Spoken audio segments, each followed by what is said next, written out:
Good afternoon. We are going to be planting potatoes today.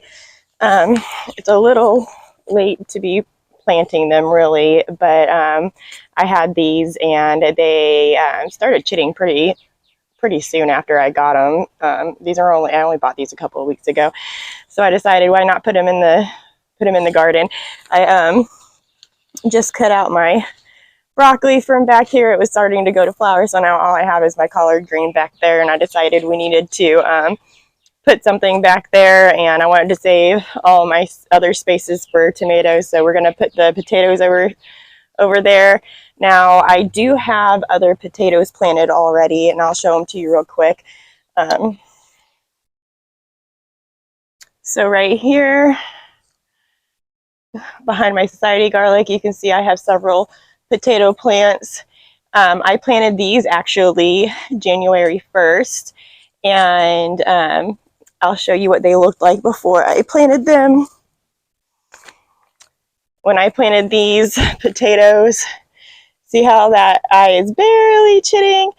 So when I planted them on January 1st, that's what all of them looked like. And I know a lot of people say that your grocery store potatoes are no good. You cannot grow out of them. I have successfully before, even with crappy topsoil mixture and everything. I grew potatoes just fine.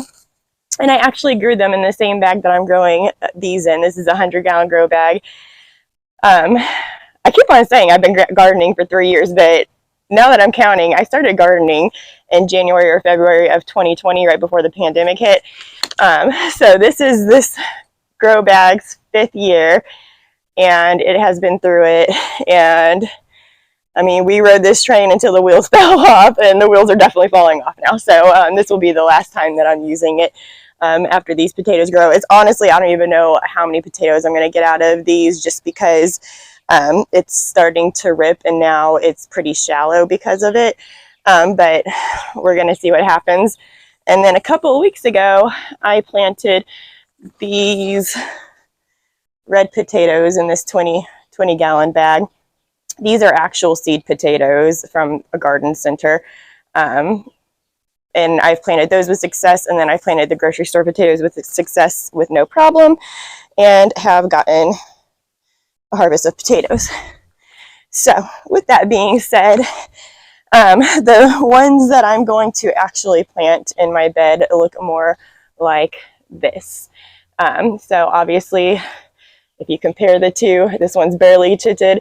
This one has a lot of growth on it. This is the part we're going to stick this part up. So that way when it grows, the plant will grow out of here. So I am just going to get my gardening. I'm not going to prep my bed or anything. I've already had it prepped because it's already had other things in it.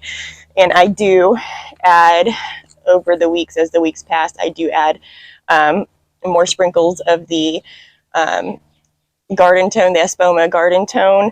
I say every month and a half or so. I don't really count when I do it. I should, but I don't. So I just have to find a spot because my broccoli roots are still in here. They're going to break down. And I'm going to plant these several inches in. and I have some space on the top between the soil line and the top of this. So if I need to, I will just add more soil and mound them up.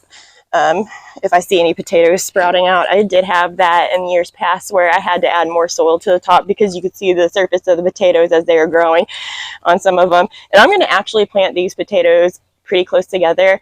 In the past, I've done them probably like 6 inches apart, and I could have definitely done them closer. They didn't mind. So I've seen some people just plant them like literally like bump up right next to each other. So on this one, this is going to be a vertical potato because, as you can see, the chitting is coming from the top there. So I'm going to dig it several inches down. I'm probably going to leave, there is a lot of root growing in here. Between the top of the potato and the top of the soil, where the chitting is, between the top of the soil and the chitting is probably like 3 inches or more.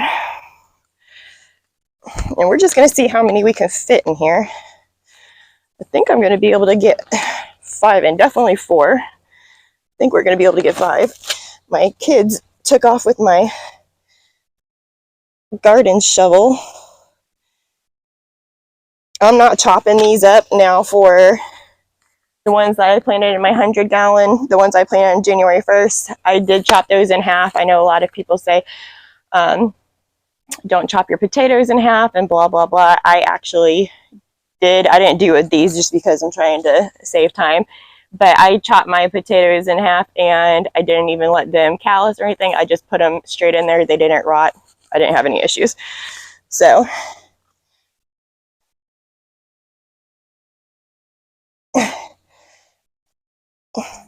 now, as I'm doing this, I am seeing evidence of dead snails. I came out here the other night to check on my garden, and I noticed a few things eating some of my plant leaves. Like you can see some holes.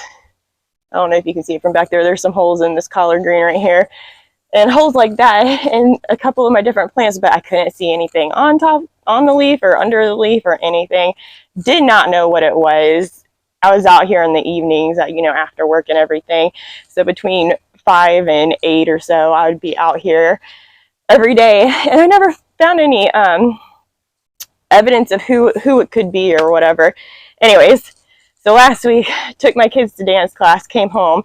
It was like 9 something at night by the time I came out here. And the whole entire garden, on every bed, on every plant, there was snails everywhere. I'm not talking like 15, 20 snails, 30 snails, 50 snails. There are hundreds of snails out here.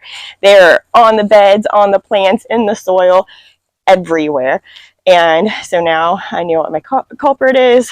And I actually don't like killing little creatures. I just don't like to do it. It just makes me sad.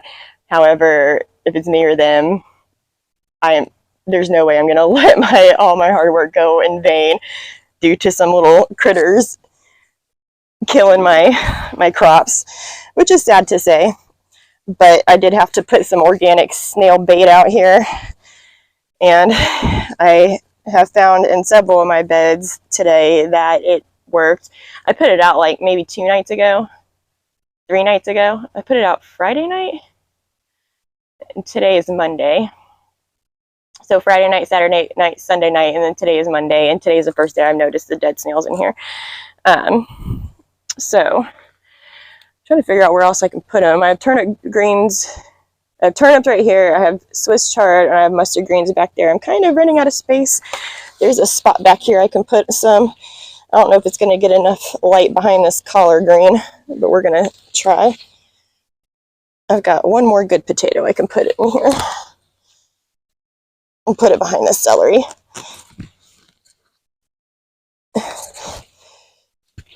And I'm just going to take this last potato. It's going to take so much longer to grow than the other ones. I'm just going to throw it in the woods to compost. But so when they're barely ever chitting, it will take about a month. Those ones planted on January 1st literally popped up on February 1st is when I first saw the first greens.